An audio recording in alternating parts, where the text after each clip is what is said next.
I get started, can I just say that I don't wear pink? I'm like not into that. Feel like I'm a little too gangster to be in pink, but I love Naruto. Fucking love this dude, yo. So that's why I have this shirt on. I mean, if Naruto's involved, I'll wear pink. Okay, so don't judge me. Don't get it twisted because you can't take a gangster seriously in pink. Okay? But I just wanted to put that out there real quick. So, all right, let's get started. So, one thing that breaks my heart when I think about the Bible is how it's been used to condemn people who are LGBTQ. And I always said, excuse me, if there were any other letters after Q, I don't know what they are because I'm older and a lot has changed. I mean, a lot has changed. So I would rather use more inclusive terminology. Are people still using the terminology in the life, or will I be showing my age if I use that? I have to use it because it's all inclusive and I don't want to leave any of us out. But one thing that breaks my heart is there are a lot of us who are in a life that aren't able to have a fulfilling relationship with Christ, but we want to. And instead, we become atheists by default. No judgment to the atheists. No judgment to you guys. But I know for a lot of people who are in a life, it's a default situation. And I also know there's another popular idea that I know there's something and I'm just gonna, live as good as I can with respect to that. But even though that's pretty powerful, especially since I believe wholeheartedly in the 7 natural laws of the universe, including the law of attraction, which is the most powerful thing to me in the world.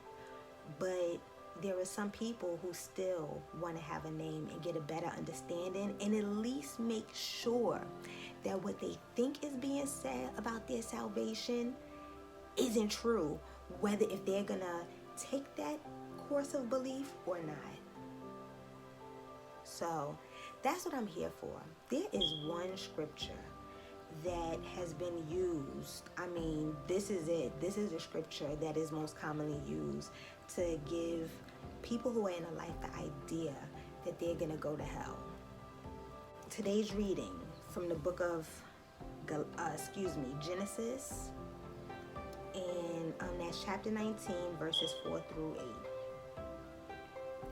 But before they lay down, the men of the city, even the men of Sodom, compassed the house round, both old and young, all the people from every quarter.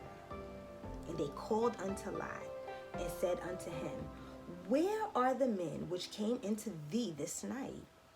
Bring them out unto us, that we may know them. And Lot went out at the door unto them, and shut the door after him, and said, I pray you, brethren, do not so wickedly. Behold, now I have 2 daughters which have not known man. Let me, I pray you, bring them out unto you. And do ye to them as is good in your eyes. Only unto these men do nothing. For therefore came they under the shadow of my roof. So reading from the book of Genesis. I think it's funny because there's like a 3-hour gap between the reading and now. And I'm tickled because I know it was the devil trying to stop me, but I've been mentioning that nothing's going to stop me from this project that I'm doing right now. So here I am. Let's talk about the reading. So, in this reading, it's a tough reading for people who are in a life because it's ridiculous what's happening. What's happening is these dudes came to visit somebody named Lot. And you know, the people in the neighborhood, the thugs in the neighborhood, found out that there was visitors in the hood. And they went to the door and was pretty much telling Lot, like, yo, the men that came to see you, bring them out. We about to fuck them. But listen, really fuck them. Like, they wanted Lot to bring these visitors out so they could fuck them in the ass. Okay? And Lot was like,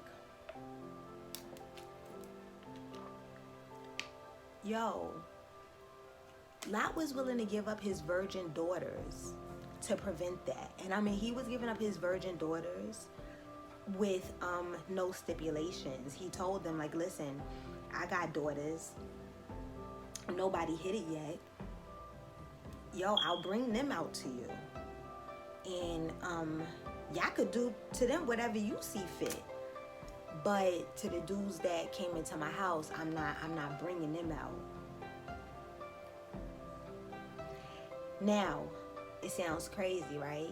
You will want to think that all gay people are going to hell, but that's the danger of not really fully understanding the Bible. Or, I mean, the Bible even tells you have to be very mindful and diligent about who builds in your brain, okay?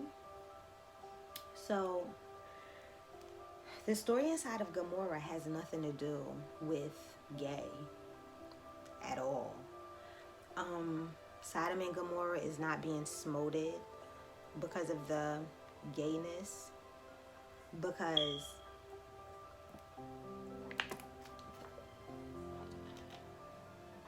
gayness wasn't a tool. Gayness wasn't a thing. It was, what these men were doing was more of a tool. And let me just give you some background information. At this point, reading from the book of Genesis, we're in chapter 19. So a lot has happened. The earth has been created. Adam and Eve has been created. The flood, this is after the flood. So God is really fucking struggling. Like, I laugh all of the time because sometimes as I'm going through the Old Testament, I'm like, God in the Old Testament, God is like a domestic, it's like God is suffering from domestic violence syndrome, because he loves his creation, but every time he turns around, because of what happened in the beginning of the book, every time he turns around, the thoughts of men's mind is so vile, so wicked, so disgusting. It's like these people just don't mean well, and they were all concentrated in this area called Sodom and Gomorrah, which we can think of as what would be considered the hood, like the dangerous area. Alright? Now, during this time, there was no such thing as gay. While we're deep into the book of Genesis at chapter 19, that sort of behavior wasn't, it's just not yet. It was more along the lines of, you have to think like Oz. Y'all remember that?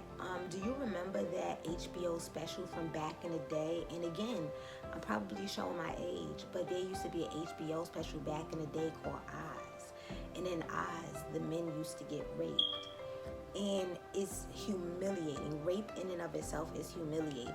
But back in ancient days, before they knew any better, before there was a gun, before you could strip a dude butt naked on the street and gun butt him and make him walk up and down because he owe you some money, like true and utter humiliation is another dude coming and fucking you in your ass.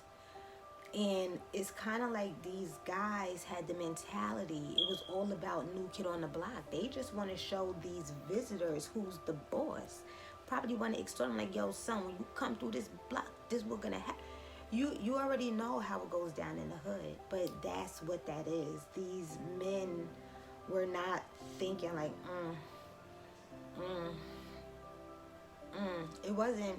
that wasn't the situation at all. This story is a story about hospitality, and we're shown that in Lot's response. He didn't say, I'm not going to bring the men out because that's gay, and that's not what I'm going to do. He said, for therefore came they under the shadow of my roof. It's about protection. Because what's about to happen, and also context is important, going forward, we're about to receive the 10 Commandments, and then we're gonna receive 2 more commandments that will help us. If we focus on those 2, we'll keep the 10. And one of those is to love thy neighbor. And understanding what a neighbor is simply everybody, anybody in the world, because we're all living here together and doing this thing called life.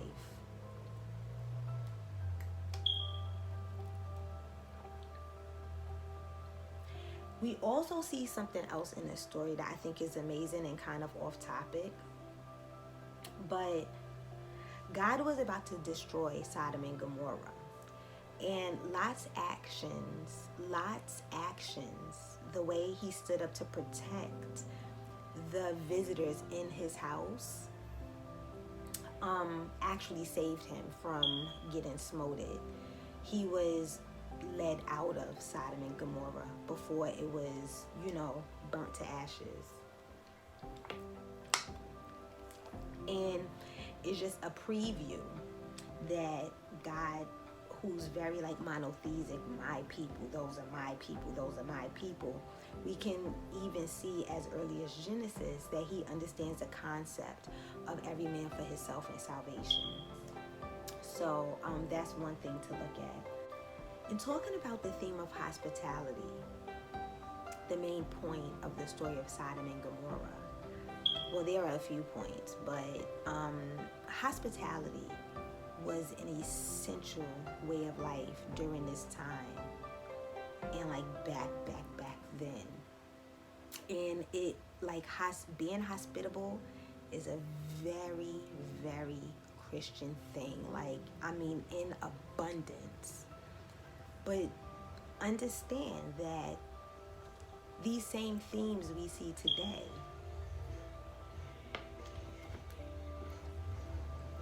if the sidewalk in front of the house is cracked and somebody falls on that crack, they can take me to court and sue me. If my friend comes to my house, I have stairs. If my friend comes to my house and falls down the stairs and hurts themselves, I'm responsible for their medical bills, especially if I just mopped the floor or there was a crack in my step or something like that. Because at the end of the day, you do have a responsibility to protect the people in your house. So really, those are the things to think about when looking at Sodom and Gomorrah. The thought that these dudes were gay is not a ridiculous thought. It's not a ridiculous thought, all right? But this is just not one of those scriptures where somebody who's in a life should even think that that's why they're going to hell. Because that's not what the story is about. And even if these dudes were gay, that's not why they wanted to fuck the people who came in. That was for a whole nother reason. That was without guns, and it was just a weird time back then. It's ancient times. They don't know any better. They knew that if they fuck a dude in the butt, that dude is gonna submit and fucking tell them that they the boss. So, and that's what they were trying to get. So our second reading comes from the book of Thessalonians, the second book of Thessalonians, as a matter of fact. If you want to follow along, it's chapter 1, verse 6, and it's really small, only like 2 sentences. But it says, seeing it is a righteous thing with God to recompense tribulation to them that troubled you. And he's saying a lot more, but that's just what I want to focus on. And there are multiple instances in the Bible of God himself through other people, in parable, encouraging and calling us to not fight our battles. Let him do it for you. There was going to be a third scripture, but it's too cliche. But you know the whole judge not lest ye be judged. It's the same deal. Don't judge. Don't judge, because if you do, you'll be judged as well. What confuses me is for any and every Bible-toting Christian that has verbalized to a person in the life that they're going to hell using Sodom and Gomorrah or any other thing in scripture for that matter. What I want to know from them is, where is the scripture that told you you're allowed to do that? Where is that scripture?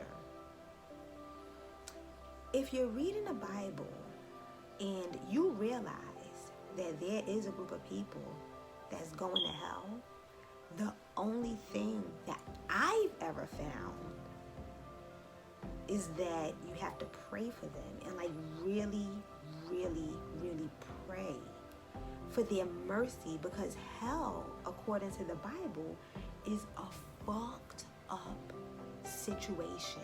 It's fucked up.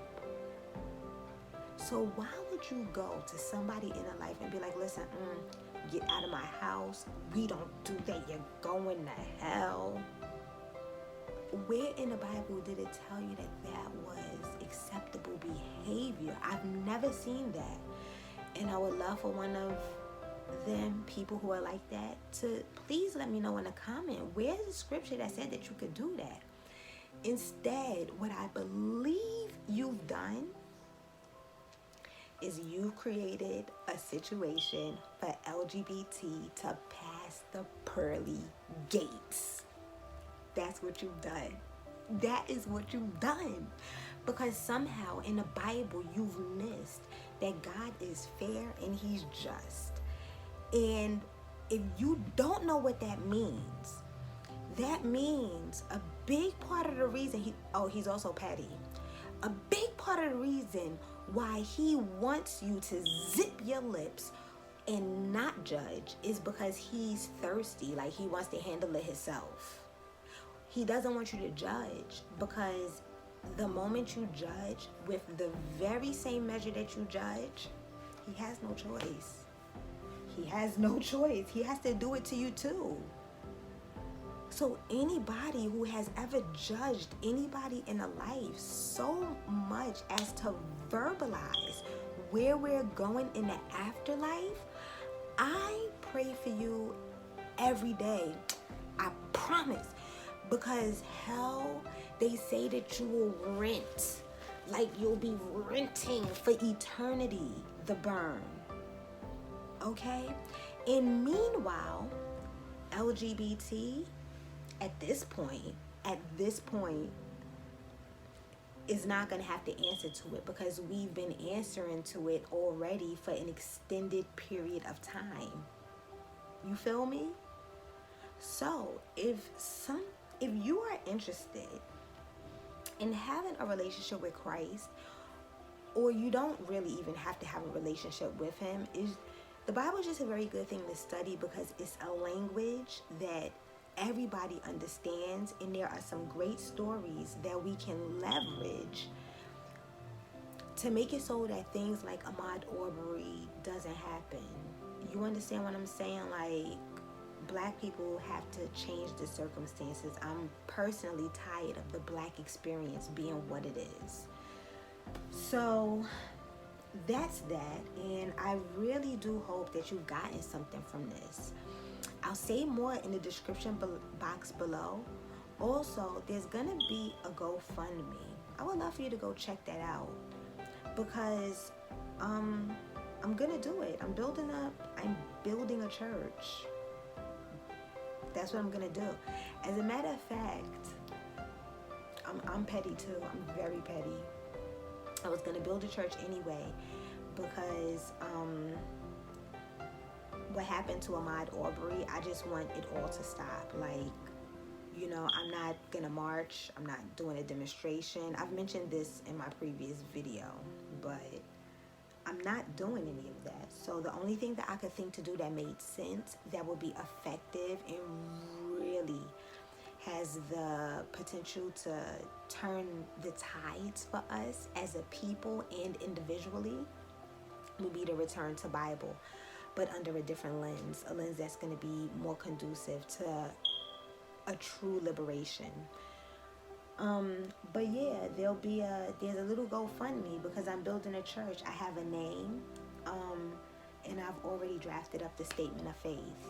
Hopefully you'll get to see the video on the statement of faith. As soon as I figure out, it's gonna be right here somewhere. You know what I'm saying? Because I see YouTubers can do that, but I don't really know how to do that. I've been trying to figure it out. But either way, as soon as I can, it's gonna be in one of these two places right here, because that's our statement of faith.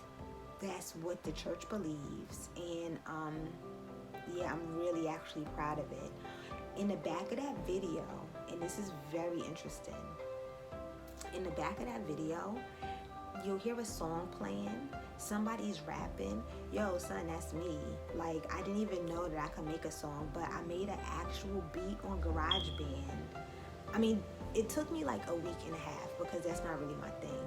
But I didn't know what to do when I found out about Ahmaud Arbery.